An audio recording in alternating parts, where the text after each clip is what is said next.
Debtor कौन होते हैं, क्रेडिटर कौन होते हैं, आज हम ये क्लियर करेंगे। देखो, डेटर का मतलब वो पर्सन जो आपको पैसे देगा।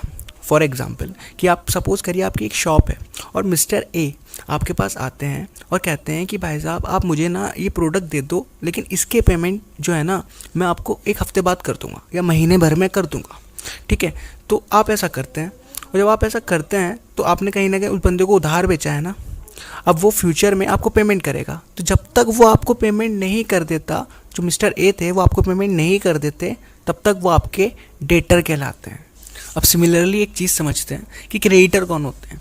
तो सिमिलर एग्जांपल चलाते हैं। फॉर एग्जांपल वही आपकी शॉप है, ठीक है। अब वो शॉप थे, वहाँ पर जो स्टॉक रखा है वो भी आप कहीं ना कहीं किसी ना किसी बंदे से परचेज़ कर रहे होगे। सपोज करो एक मैन्युफैक्चर है जहाँ से आप ये परचेज़ करते हो, ठीक। लेकिन यहाँ पर जो आप स्टॉक परचेज़ कर रहे हो वो भी आपने शायद क्रेडिट पर करा, उधार खरीदा था, मिस्टर सी से उधार खरीदा था। अब मिस्टर सी यहाँ पर आपके कौन हुए? मिस्टर सी आपके यहाँ पर होते हैं क्रेडिटर, क्योंकि आप उनको पेमेंट करेंगे।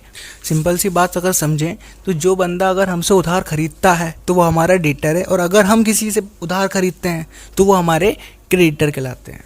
और क्रेडिटर्स जो होती हैं वो होती हैं करंट लायबिलिटीज़, और डेटर हमारे करंट एसेट्स कहलाते हैं। हाँ, एक चीज़ और क्लियर करना चाहूँगा, बहुत से लोग ना डेटर को डेप्टर पढ़ते हैं। देखो यहाँ पर ना बी साइलेंट होता है, और बी साइलेंट कब होता है? जब बी के बाद अगर टी आ जाए।